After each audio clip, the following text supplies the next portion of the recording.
ભક્ત ગોરા તું ભાર. આ બધું શું છે મહારાજ? અચાનક મારું આટલું બધું માન સન્માન કેમ? તમારા પર મને માન છે એટલે જ આ સન્માન છે. ગિરધરદાસ, મને તમારા પર ગર્વ છે. તમે શાસ્ત્રોના જ્ઞાતા છો, જ્ઞાની છો, બુદ્ધિશાળી છો અને કૃષ્ણના સાચા ભક્ત છો ગિરધરદાસ. અરે મને તો અંદર અંદર એ વાતનો આનંદ થાય છે કે તમે તમારા બુદ્ધિ ચાતુર્યથી આપણા કૃષ્ણ મંદિરના બધા જ નિર્ણયો તમારી રીતે લઈ રહ્યા છો. ગિરધરદાસ, તમારી એ સ્વતંત્રતા પર મને માન છે. તમારું જ્ઞાન શાસ્ત્રોથી પર છે ગિરધરદાસ. તમે મારા વિશ્વાસને સાચવ્યો છે એ બદલ હું તમારો આભારી છું. વાહ ગિરધરદાસ વાહ. તમારી કૃષ્ણ મંદિર પ્રત્યેની સેવાથી હું ખૂબ પ્રસન્ન થયો છું. તમારી કાર્યની કીર્તિએ મને અભિભૂત કર્યો છે. એટલે હું તમને મારા તરફથી ભેટ આપવા માંગુ છું. ગિરધરદાસ, તમારી પ્રતિષ્ઠા અને કાર્ય તો અમૂલ્ય છે. હું એનું મૂલ્ય ન કરી શકું.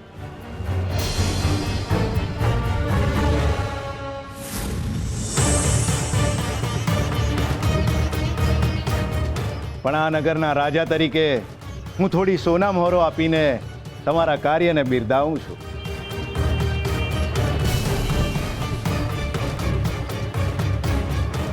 મારું આ કક્ષાનું મૂલ્ય તમે આપ્યું છે રાજન. મને વિદ્વાનને શોભે એવું માન સન્માન આપ્યું. આપના અભાવથી હું ગદગદ થઈ ગયો છું રાજન. મારા હૈયાના આંગણે જાણે ઉત્સવ ઉમટ્યો હોય એવો અનુભવ થઈ રહ્યો છે મને. તમે આના હકદાર છો ગિરધરદાસ. જેમ કૃષ્ણના માથા પર મોર પીંછ છે એમ આપણા રાજ્યની તમે શોભા છો. ગિરધરદાસ, મારે હમણાં જ મુહિમમાં નીકળવાનું છે. એટલે રાજમહેલની બધી જ જવાબદારી મેં મારા નાના ભાઈને સોંપી છે.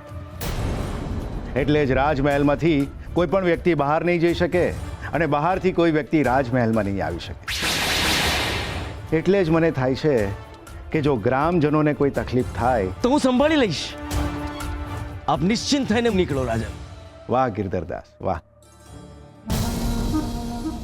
વાહ ગિરધરદાસ વાહ. આ સોના મોર નહીં, તું સર્વશ્રેષ્ઠ છે એવી રાજાએ તારા પર મારેલી મહોર છે. મહારાજ, હું આપનો આભારી રહીશ. મને ગિરધરદાસને જાણવા માટે આપના જેવા ઝવેરી જોઈએ. રાજન, હું વિદાય માટે અનુમતિ માંગુ છું. ગિરધરદાસ,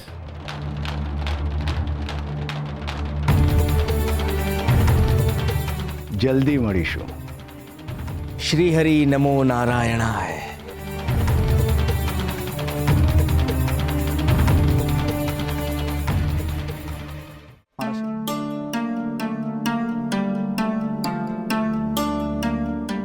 કોણ આવ્યું છે અહીંયા? આ કૃષ્ણ મંદિરના પૂજારી ગિરધરદાસજીનું ઘર છે. પ્રણામ પૂજારી બાપા. મારું નામ શ્રીપાલ છે. હું નગર શેઠ નરહરિદાસનો ખાસ માણસ છું. કોણ નરહરિદાસ? તૈયાર રહેજો ગિરધરદાસ. શેઠ નરહરિદાસ તમને મળવા આવે છે. શેઠ નરહરિદાસને ન ઓળખવા એટલે અજવાળામાં ઉભા રહીને સૂરજને ન ઓળખવા સમાન છે પૂજારી બાપા. જો ભાઈ, હું કૃષ્ણ મંદિરનો વિદ્વાન પૂજારી છું. મારી પ્રતિષ્ઠાનો કદાચ તમને અંદાજો નહીં હોય. આવા કેટલાય શેઠિયા રોજ સવારે મારા પગમાં પડે છે. એટલે જ તો તમને હું પણ મળવા આવ્યો છું પૂજારી બાપા. તમારી પ્રતિષ્ઠા અને વિદ્વતા તો રાજ્યની બહાર પણ કીર્તિમાન છે. તમારી બુદ્ધિમત્તાનો શંખનાદ સીમાઓ સુધી અવાજ ગુંજવી રહ્યો છે. બસ એ અવાજના આશીર્વાદની આશાએ આવ્યો છું પૂજારી બાપા.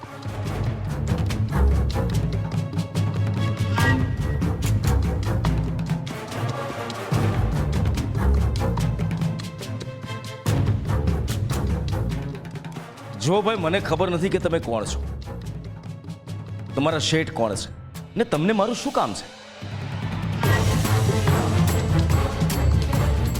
હું શેઠ નરહરિદાસનો અંગત માણસ છું. શેઠ નરહરિદાસ એટલે નગરના બહુ મોટા શેઠ છે. જેમ તમારી વિદ્વતાના વખાણ થાય છે એમાં મારા શેઠની અમીરીના ઝંડા સીમાડાઓ સુધી લહેરાય છે. સોના ચાંદીના બહુ મોટા વેપારી છે. રૂપિયાના ધિરાણનું બહુ મોટું કામ છે. માની લો કે જાણે આમ સોના ચાંદીની ખાણ જ છે શેઠજી. એ લક્ષ્મીના પૂજારીને આ કૃષ્ણના પૂજારીનું શું કામ પડ્યું? તમે તો ઈશ્વરના આશીર્વાદ સમાન છો. માણસ ગમે તેટલો શક્તિમાન હોય, આખરે તો માણસ જ છે ને. આ શ્વાસ ખૂટે ત્યારે કે આમ સોના ચાંદી વડે થોડો મળે. પૂજારી બાપા, અમારા શેઠની તબિયત સારી નથી. બાજુના ગામના પ્રખ્યાત વૈદ પાસે એમની સારવાર ચાલી રહી છે, છતાં કોઈ જ ફરક નથી. તો શું આ કૃષ્ણના પૂજારી પાસેની દવા લેવા માટે આવ્યા છો? આ દવાઓ સાથ છોડી દે એટલે ઈશ્વરની પ્રાર્થનાનો સહારો લેવો પડે છે. પૂજારી બાપા, તમે તો કૃષ્ણના ભક્ત છો, પ્રખર જ્ઞાની છો, વિદ્વતાને પણ માન થાય એવા વિદ્વાની છો. મારા શેઠ પણ કૃષ્ણ ભક્ત છે, પણ અત્યારે અંતિમ શ્વાસ ગણી રહ્યા છે. એમનું મન અત્યંત બેચેન છે. જે ગામમાં એમનો ઇલાજ થઈ રહ્યો છે એ ગામમાં કોઈ પણ કૃષ્ણ મંદિર નથી. એકવાર એમને કૃષ્ણના મંદિરમાં જઈને દર્શન કરવા છે અને સાથે સાથે ભજન પણ સાંભળવા છે. અમારા મંદિરમાં કોઈ ભજન નથી થતા.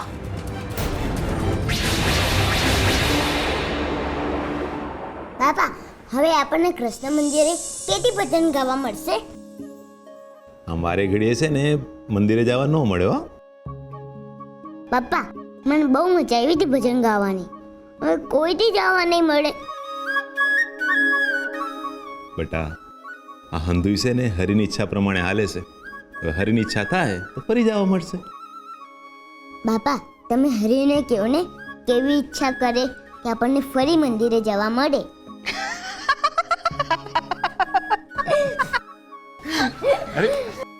એ ગોરા ક્યાં હાયલો? એ ભગવાન, આ છોકરો હવે શું કરવાનો? હરી! ઓ હરી!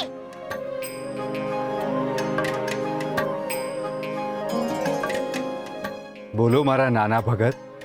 હરી, હવે તમને મારો અવાજ સંભળાય છે? ઓ હરી! તારો અવાજ હરી સુધી કોઈ દી નહીં પોગે ગોરા. હું કામ ન પોગે? તું તો આવડો નાનો છે અને હરી તો કેટલા દૂર હોય, એટલે તારો અવાજ એમના સુધી પોગે જ નહીં ને. તો બાપા, તમે મને ઉચકી લ્યો એટલે મારો અવાજ હરી સુધી પૂગી જાય.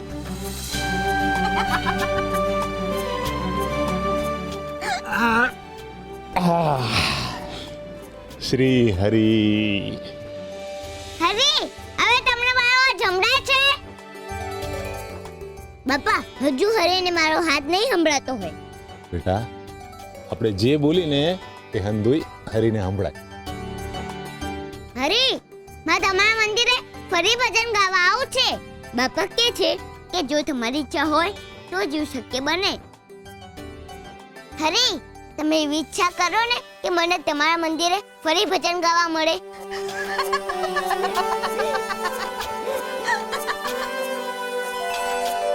તથાસ્તુ. અમારા શેઠ બહુ દયાળુ અને દાનવીર છે. એ ધાર્મિક જગ્યાઓ પર ખૂબ દાન કરે છે. જો એમને તમારું ભજન સ્પર્શી ગયું ને તો આ મંદિરમાં પોતાની સંપત્તિનો 4થો ભાગ દાનમાં આપવા માંગે છે. અને શેઠની સંપત્તિનો 4થો ભાગ એટલે આ આખું મંદિર સોનાનું બની જાય, એથી પણ વધારે. આજે લક્ષ્મી સામે ચાલીને આવી રહી છે. ગિરધરદાસ, નસીબના બારણા ખુલી રહ્યા છે તો નિયમોનું તાળું મારવાની કોઈ જરૂર નથી. આ જ સમય છે કાવડિયા કમાવાનો. આમ પણ રાજા તો અત્યારે અહીંયા છે જ નહીં અને મહેલમાંથી તો કોઈ અંદર કે બહાર નહીં જઈ શકે. આ જ મોકો છે ગિરધરદાસ. મંદિરમાં દાન એટલે મને દાન. મને લાગે છે મારા શેઠની ઈચ્છા એ પૂર્ણ નહીં થાય. ઠીક છે ત્યારે, જેવી હરિની ઈચ્છા. હરે કૃષ્ણ. અહીંયા ભજન થાય છે.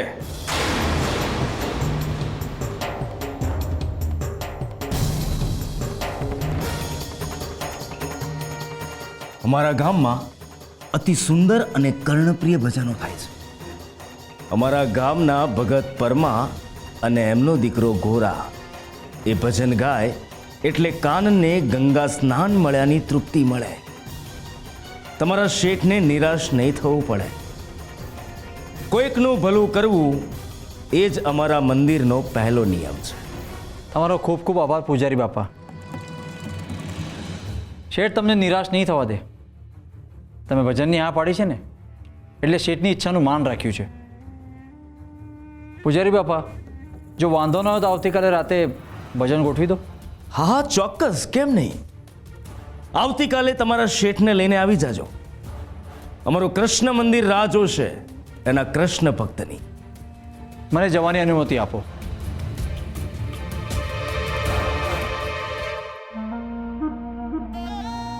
વાહ ગિરધરદાસ વાહ, આજે રાજાજી તરફથી સોનામોર માન સન્માન મળ્યું અને હવે શેઠની સંપત્તિનો ચોથો ભાગ. ગિરધરદાસ, ધનયોગ ચાલી રહ્યો છે તારો, ધનયોગ. શ્રી હરિ નમો નારાયણાય.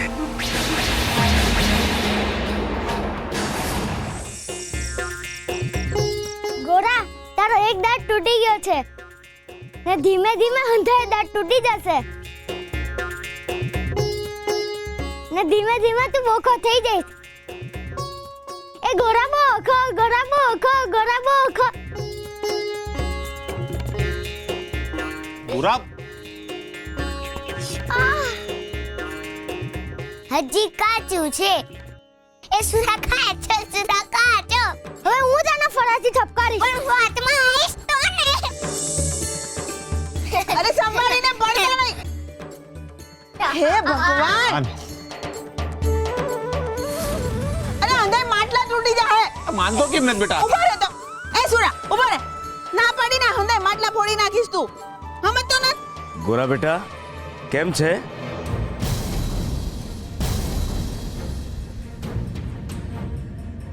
હું મજામાં છું. તમે કેમ છો?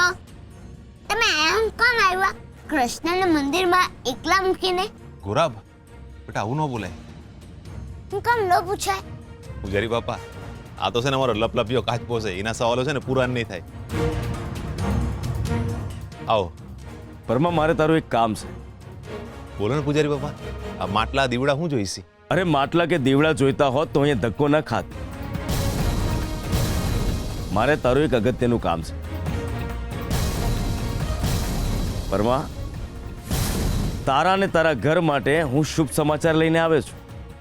કેવા સમાચાર પૂજારી બાપા? સાંભળ પરમાં. ઉભા રહ્યો પૂજારી બાપા. નીચે આવો.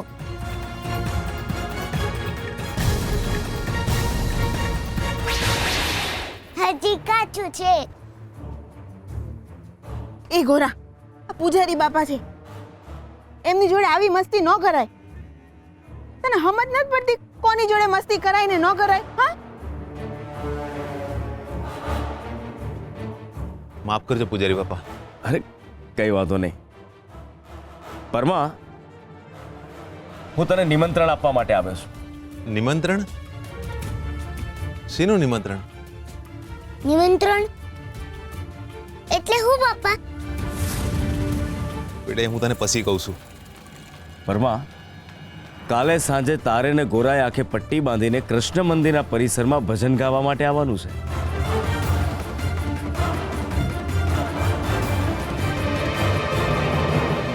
બાપા, હરે ઈચ્છા કરી, હરિએ મારી વાત સાંભળી. જોયું ને સુરા, મારો અવાજ હરિયોથી ફૂંકી ગયો. પરમાં, આ ફળ હું તમારા માટે લાવ્યો છું.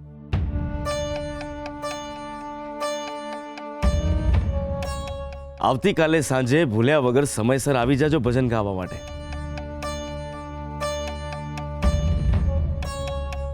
માફ કરજો પૂજારી બાપા, પણ આ ફળ છે ને અમને ન ખપે.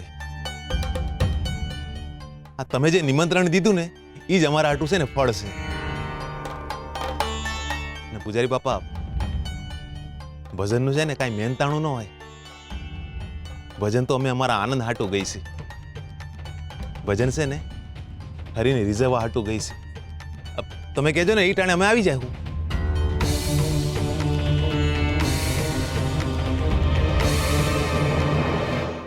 આ મૂર્ખાઓ ખુશ થઈ રહ્યા છે, પણ એમને ખબર નથી કે ભજનને કારણે મને ખૂબ જ સંપત્તિ મળવાની છે. કામ મારું થઈ રહ્યું છે ને ખુશ આ લોકો થઈ રહ્યા છે. મૂર્ખ. જય દ્વારિકાધીશ. જય દ્વારિકાધીશ. પૂજારી બાપા, આ શું અનર્થ કરી રહ્યા છો?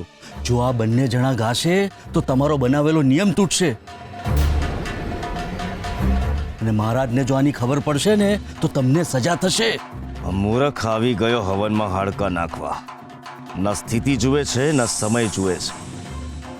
મૂર્ખ એક જ દિશામાં વિચારે છે. વિચાર્યા વગર જ બોલ્યા કરીશ કે શું? આ વાત મહારાજને કોણ કહેશે? તું કહેશે? આ ગોરા કહેશે? પરમાદેવી કે સુરા કહેશે?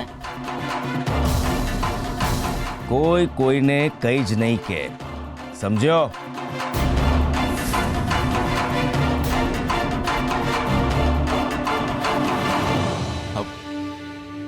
પૂજારી બાપા, તમે ચિંતા ન કરો, અમે આવી જાવું. શ્રી હરિ નમો નારાયણાય.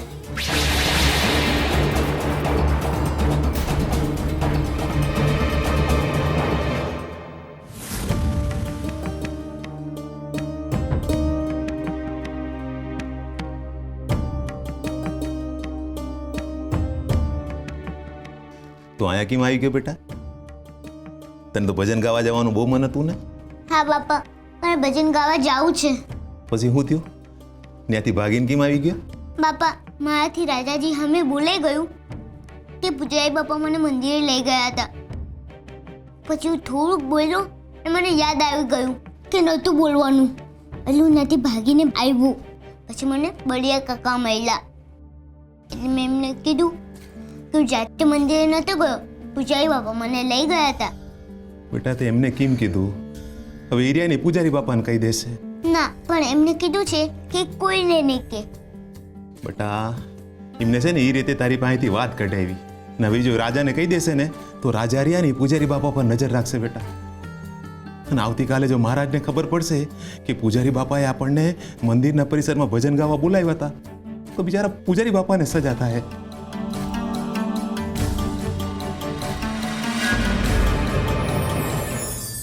જેમ સાગરમાં નદી ભળી જાય છે અને એને કોઈ રોકી નથી શકતું, એવી જ રીતે જ્યારે કોઈ ભક્ત પોતાની ભક્તિથી ભગવાન પાસે કંઈ માંગે છે તો એને એ મળે જ છે. લંકા સુધી પહોંચવા માટે રામે જ્યારે માર્ગ બનાવ્યો હતો ત્યારે પથ્થરે પણ એનો સાથ આપ્યો હતો. જેને સત્ય સુધી પહોંચવું છે, ભગવાન સુધી પહોંચવું છે, એને તો માર્ગ પોતે જ હાથ પકડીને મંજિલ સુધી લઈ જાય છે. જેના હાથમાં શ્રદ્ધા અને ભક્તિના હલેસા હોય એને આ સંસાર સાગરમાંથી ભગવાન સુધી પહોંચતા કોઈ તોફાન રોકી નથી શકતું. ને આનાથી રૂડું બીજું શું હોઈ શકે? જેણે એક સમયે માર્ગમાં રોડા નાખ્યા હતા, આજે એ જ એને હટાવીને તમારો હાથ પકડીને તમને તમારા ભગવાન સુધી લઈ જશે. મનમાં હરિ વસ્યા હોય ત્યારે એના સુધી પહોંચવાનો માર્ગ ગમે ત્યાંથી મળી જાય છે. જેના હૃદયમાં પ્રબળ ઝંખના છે એના માટે તો રસ્તાના પથ્થર પણ પગથિયા છે.